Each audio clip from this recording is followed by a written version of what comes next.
والصلاة والسلام على أشرف الأنبياء والمرسلين أما بعد. محترم امیر جماعت، آپ قابل احترام اراکین جماعت، السلام علیکم ورحمۃ اللہ وبرکاتہ.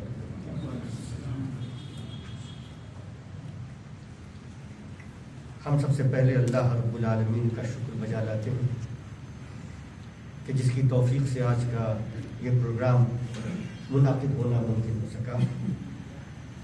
ہم اللہ رب العالمین کا پھر سے شکر بجا لاتے ہیں کہ اللہ رب العالمین نے ہمارے لیے آسان فرما دیا اور ہم اس پروگرام میں آ سکے. اللہ رب العالمین کا ہم جتنا شکر ادا کریں کم ہے، اور آپ نے بار بار یہ جو اتنی بڑی نعمت اللہ نے ہمیں دی ہے، اللہ رب العالمین کا جتنا شکر ادا کریں ہم کم ہے. اور یہ جو بھویہ کی یہ بلڈنگ ہم دیکھ رہے ہیں، اس کا شکر ادا کرنے کا طریقہ یہ ہے کہ اسلامی سنگ جن مقاصد کے لیے قائم ہے ان مقاصد کے لیے انتھک کوشش کرے اور انہیں حاصل کرنے کی کوشش کرے، اور اس میں کسی طرح کی کوئی کمی واقع نہ ہو جو ہم کر سکتے ہوں. اس کے بعد بلا کسی تمہید کے میں اپنے ٹاپک پہ آتا ہوں. میرا ٹاپک جیسا کہ آپ دیکھ رہے ہیں، قرآن کریم کے امتیازات، خصائص. امتیازات یعنی امتیاز کی جمع ہے، اور امتیاز میں کو آپ جب دیکھیں گے ڈکشنری میں تو اس میں خاص طور پہ 3 باتیں آتی ہیں. ایک تمیز یعنی یونیکنیس، سنگولیرٹی، اور دوسری چیز تفوق یعنی سپیریورٹی، سپرمیسی، اور تیسری چیز سمو، ہائینس، سپیریورٹی، ایلیویشن.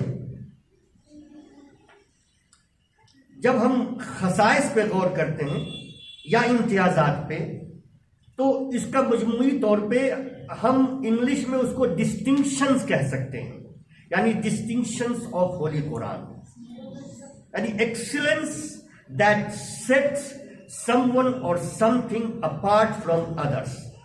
یعنی یہ جو خصائص ہیں، یہ جو امتیازات ہیں قرآن کے، یہ خصائص اور یہ امتیازات قرآن کو دیگر تمام کتابوں سے ممتاز کرتے ہیں.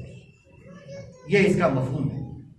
آپ جانتے ہیں کہ اور سنتے آ رہے ہیں، اللہ رب العالمین کی بے شمار نعمتیں ہیں ہمارے اوپر اور انسانیت کے اوپر، اور ان تمام نعمتوں میں اگر ایک نمبر پہ کوئی بات رکھنی ہو تو میں سمجھتا ہوں کہ بلا تامل ہم قرآن کریم کو رکھیں گے کہ اللہ رب العالمین کی سب سے بڑی نعمت یہ ہے کہ اللہ رب العالمین نے انسانیت کو قرآن کریم سے نواز دیا.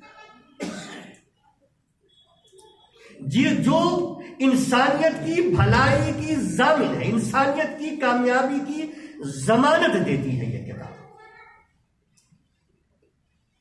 چونکہ یہ اللہ رب العالمین کا کلام ہے، اور اللہ رب العالمین عظیم ہے، اور یہ جو کلام ہے یہ مخلوق نہیں ہے. قرآن کریم یہ جو کلام ہے یہ مخلوق نہیں ہے، یہ اللہ رب العالمین کا کلام ہے.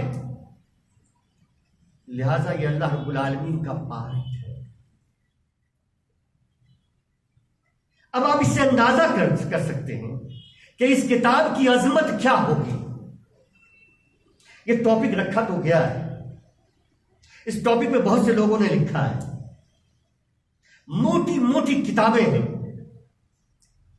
یہ 40 منٹ میں ہم کیا کر سکتے ہیں؟ ویسے بھی ہمارے اندر، میرے اندر اتنی صلاحیت نہیں کہ اس ٹاپک پر میں بہت زیادہ گفتگو کر سکوں. بہرحال انتہائی اختصار کے ساتھ کچھ باتیں آپ کے سامنے رکھنے کی کوشش کروں گا تاکہ ہم اس میں قرآن کریم کو سمجھ سکیں کہ اس کی عظمت کیا ہے، اس کے خصائص کیا ہے، اس کے امتیازات کیا ہے۔ جیسا کہ میں نے آپ سے کہا کہ سب سے پہلی خصوصیت اس کی، سب سے پہلی اور سب سے عظیم خصوصیت، سب سے بڑا امتیاز یہ ہے کہ یہ اللہ کا کلام ہے۔ یہ سب سے بڑا امتیاز ہے۔ اور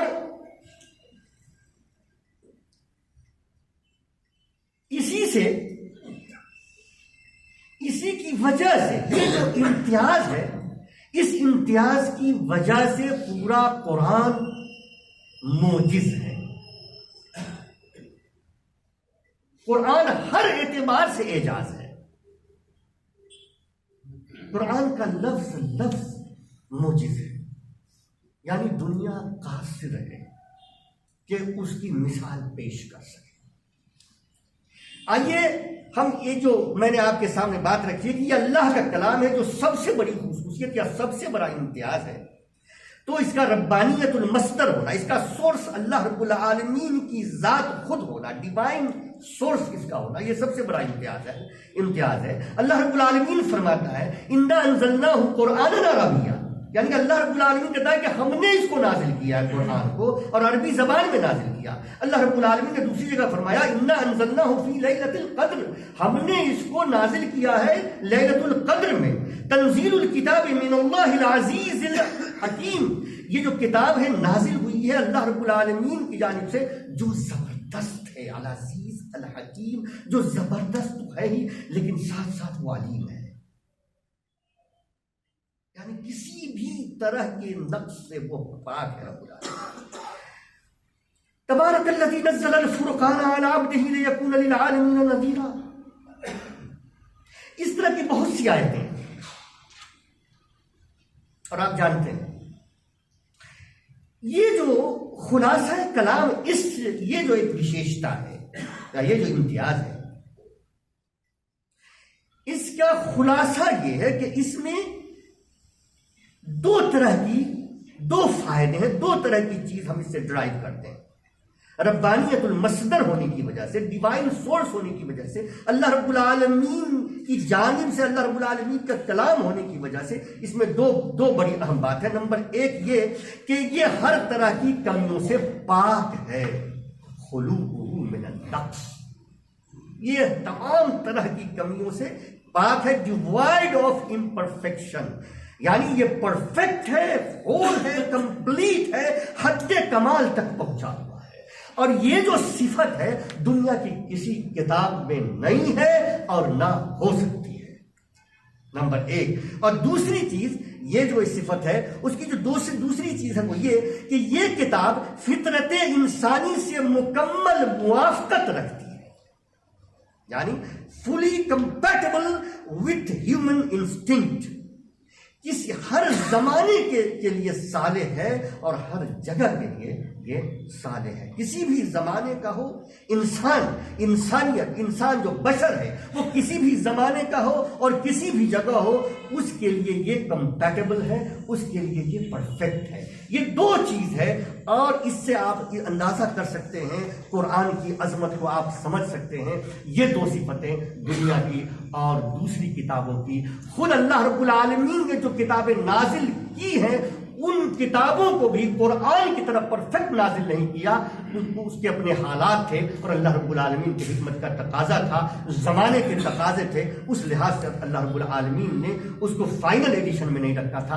قرآن کیا ہے؟ Quran the perfect book of God ہے، اور یہ فائنل ایڈیشن ہے اللہ کی کتابوں کا، آسمانی کتابوں کا۔ اس کے بعد اور کوئی دوسری کتاب نازل نہیں ہونے والی۔ تو یہ ایک سب سے پہلا امتیاز تھا، اور اس کے بعد میرے پاس 10 بے شمار امتیازات ہیں، میں آپ کو بتا دوں۔ یہاں میرے پاس کئی ہیں، یا چیزیں میں لکھ کر کے لے کے آیا ہوں یہاں، لیکن میری کوشش ہوگی کہ 45 منٹس میں 10 امتیازات میں آپ کے سامنے رکھ سکوں۔ 10 امتیازات۔ پہلا امتیاز زبان کے اعتبار سے ہے۔ اس پہلے امتیاز کے تعلق سے میں بہت سے بھائیوں سے معذرت چاہوں گا، کیونکہ یہ صرف عربی زبان والوں کو زیادہ سمجھ میں آئے گی. باقی جتنی 9 ہے میں نے باقی سب چھوڑ دی ہے، بے شمار ہیں جو زبان کے تعلق سے، بلاغت کے تعلق سے، قرآن کی نظم کے تعلق سے بہت سی امتیازات ہیں. میں نے سب کو چھوڑ دیے ہیں آڈینس کا خیال کرتے ہوئے، اور جو آڈینس کے لحاظ سے ہو سکتے ہیں وہ ان میں سے میں نے 9 اختیار کیے ہیں. ایک ہم نے عربی دا کا خیال کرتے ہوئے ایک میں نے رکھا ہے. تو ایک تو وہ آپ نے دیکھا کہ اللہ رب العالمین کی جانب سے نازل شدہ، اور دوسری چیز یہ اسلوب قرآن. لغت میں اسلوب جو ہے قرآن کا، اسلوب یہ اعجاز ہے، یہ معجزہ ہے. اسلوب کا مطلب ہوتا ہے نمط، انداز، طریقہ، منہج، نظام، سلوک، نہج، صیغہ، فن، قدوہ، لسان، زبان. یعنی انگلش میں کچھ لوگ یہاں بیٹھے ہیں، style, method, manner, way, mode, technique, pattern, procedure, language. یہ مفہوم ہوتا ہے کس کا؟ اسلوب کا.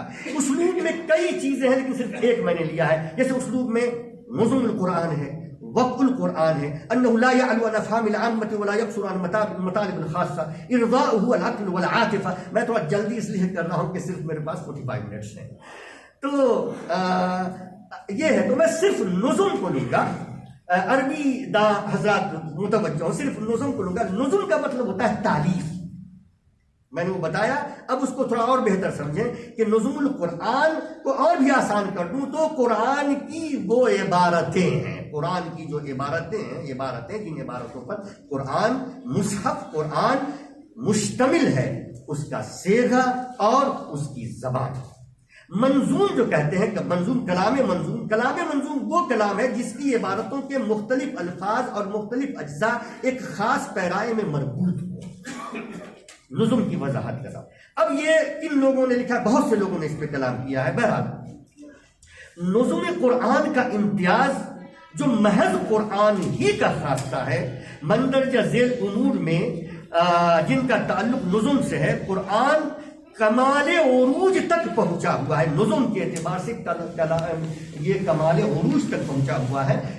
3-4 باتوں کو ذہن میں رکھیے نظم کو سمجھنے کے لیے. حسن سیاقت، کمال ترکیب، الفاظ کی باریک اور دقیق تالیف، جمال نظم یعنی الفاظ کی بندش اور اس کی نشست اور ان کے درمیان، الفاظ کے درمیان ربط کی خوبصورتی. یہ ایک. نمبر 2، اس کا بیان. قرآن کا جو بیان ہے، اس بیان میں جو تعبیر ہے، تعبیر کی جو خوبصورتی ہے وہ ایسی ہے کہ بلاغت کے لحاظ سے کمال عروج تک پہنچی ہوئی ہے. عرب بلاغت میں بلند چوٹی پر ہونے کے باوجود بھی جب قرآن نازل ہوا تو وہ ان کی زبانیں گم ہو گئی. نظم یعنی کلام منظوم کی ادائیگی ایسی اعلیٰ معیار کی ہے کہ لذت سماعت، یعنی قرآن کی جو لذت ہے، سننے کی لذت، اور جو تاثیر ہے قرآن کی نفس پر، اور جو تقبل ہے، اس میں قرآن منفرد ہے. منفرد ہے. اس کو آپ پریکٹس کر کے دیکھ لیں.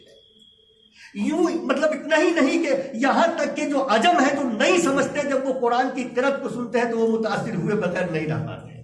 اور یہ تو آپ نے دیکھا لا تسمعوا لهذا القرآن، آپ نے دیکھا کہ کس طرح قرآن جو ہے اس کی تاثیر ہو رہی تھی. تو لوگوں کو کفار و مشرکین کی کوشش ہوئی کہ لوگوں کو منع کرے قرآن سننے سے.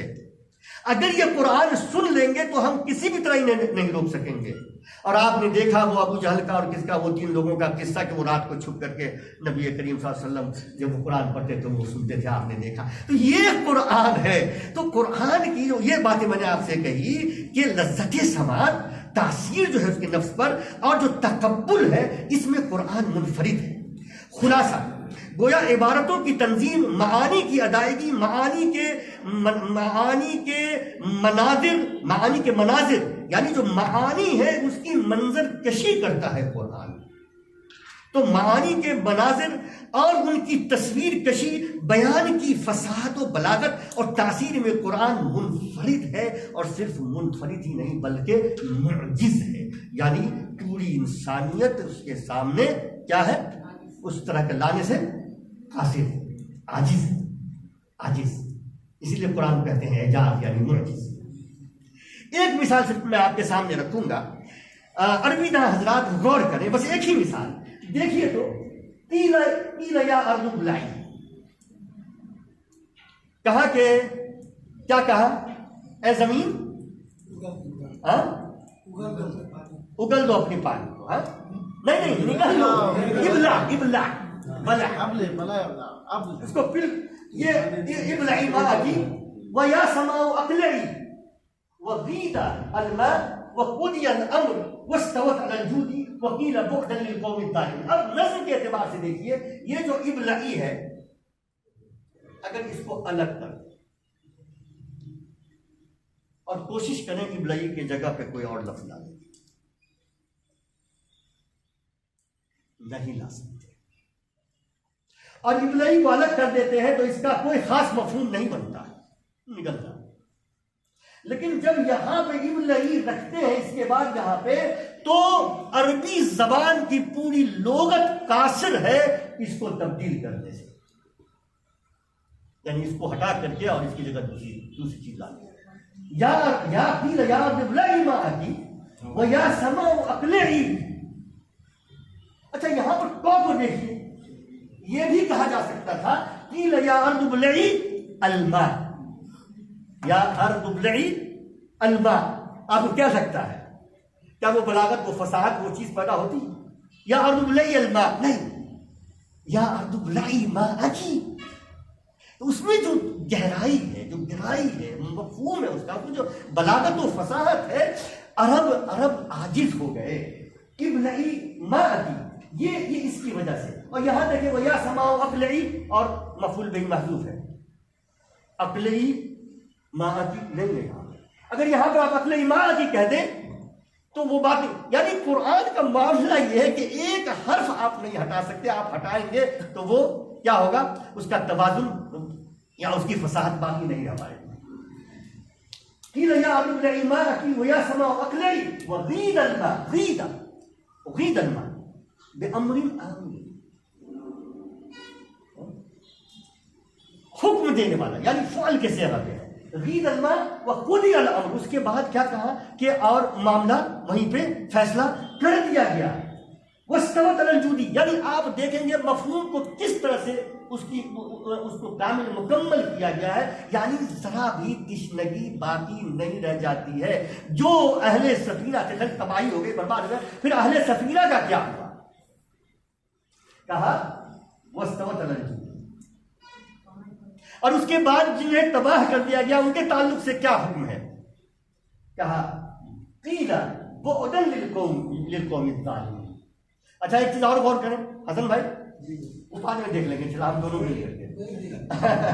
اچھا ایک چیز اور غور کریں، دیکھیے یہ ابتدا میں قیل تشربی فی لو یہ بالکل ہو سکتا ہے. اب یہ دیکھیے یہاں پہ قیل یا ارض ابلعی قیل، اور یہاں قیل بعدا للقوم الظالمین. یہ جو قیلہ ہے آپ اس کو ہٹا کے کوئی اور چیز لائیے اور یہاں پر کرنے کی کوشش کیجیے. بس ایک ایگزامپل میں آپ کے سامنے رکھنا چاہ رہا تھا، اور اس کی اور بھی تفصیل ہے جو میں نے یہاں پر لکھا ہے، لیکن میں اس سے اب وہ ہٹتا ہوں. دیکھیے قیل بعدا، آپ بعد پہ غور کیجیے تو کچھ اور نہیں، کچھ اور لانے کی کوشش کیجیے تھا. قیل بعدا، دور ہو جا، للقوم الظالمین، قوم الظالمین کے کہا کہ وہ دور ہو جائے. مختلف ترجمے ہیں اس کے. تو بعدن پر جب آپ غور کرتے ہیں تو اس میں دیکھتے ہیں کہ کیا گہرائی اور کیا بلاغت ہے. ممکن نہیں ہے کہ آپ قرآن کے کسی بھی ایک لفظ کو نہیں، حرف کو ہٹا کے وہاں پر کوئی اور حرف کر دیں. یہ نظم کے تعلق سے صرف عربی زبان والوں کے لیے تھا. فائدہ میں بتا دوں، یہ لغوی فائدہ اب آپ لوگ سن لیں اسی کے تعلق سے کچھ باتیں. الاعجاز اللغوی کے تعلق سے زبان کا جو اعجاز ہے، قرآن کا جو زبان کا جو اعجاز ہے وہ یہ کہ قرآن اپنی زبان کے ہر اعتبار سے ممتاز، منفرد اور موجز ہے. زبان و ادب کا بلند ترین اور مکمل ترین نمونہ ہے. ہر مضمون کے لیے موزوں ترین الفاظ اور مناسب ترین انداز بیان، مگر تکرار مضمون ہم پاتے ہیں، لیکن ریپیٹیشن ہم پاتے ہیں، لیکن تکرار کی بدنمائی کہیں نہیں ملتی. عجیب بات ہے، تکرار ہم پاتے ہیں، کہیں آپ کو محسوس، جب انسان جب ایک بات کو، میں ابھی ایک بات کو 2-3 دفعہ دہرا دوں تو یہ درس ختم ہوگا، کہیں گے ڈاکٹر صاحب آپ ایک لفظ کو 2-3 دفعہ کہا آپ نے. قرآن میں تکرار ہے لیکن کہیں بھی تکرار کی بدنمائی آپ کو نہیں ملتی ہے. یہ بات ان کی ہے جو بلاغت و فصاحت کی چوٹی پہ تھے عرب. الفاظ کی نشست ایسی ہے جیسے نگینے تراش تراش کر پروئے گئے ہوں. کلام کی تاثیر ایسی ہے کہ کوئی سننے والا متاثر ہوئے بغیر نہیں رہ سکتا، خواہ منکر حق ہی کیوں نہ ہو. اور اس کی ایک نہیں 10 مثالیں موجود ہیں نبی کریم صلی اللہ علیہ وسلم کے. 1400-1500 برس گزرنے کے بعد بھی یہ کتاب اپنی زبان کے ادب کا اعلیٰ ترین نمونہ ہے آج بھی. دوسری خاصیت، میرا وقت کب ختم ہوگا؟ 45 کب ہوگا؟ 8-10 بولے ادھر، اور آپ لوگ نہیں بولیے، یہ ٹھیک ہے. اچھا دوسری جو خصوصیت ہے اس کی، عالمیت و آفاقیت، یونیورسل، گلوبل. قرآن پوری انسانیت کی ہدایت کے لیے نازل ہوا. یہ اللہ کی آخری کتاب ہے. یہ دیگر تمام آسمانی کتابوں کی ناسخ ہے. نمبر 2، قرآن جو دین پیش کرتا ہے وہ اسلام ہے، اور یہ یعنی اسلام عالمی دین ہے. لہذا اسلامی شریعت جس کا ماخذ اول قرآن اور مصدر ثانی سنت ہے، عالمی ہے، پوری انسانیت کے لیے ہے اور رہتی دنیا تک کے لیے ہے. ڈاکٹر صاحب میں نے کوشش کی ہے کہ جو باتیں آپ رکھیں گے اپنی تقریر میں وہ باتیں نہ آئیں یہاں پہ، میں نے کوشش کی ہے. اب اس کے دلائل، یہ جو عالمی ہے اس کے دلائل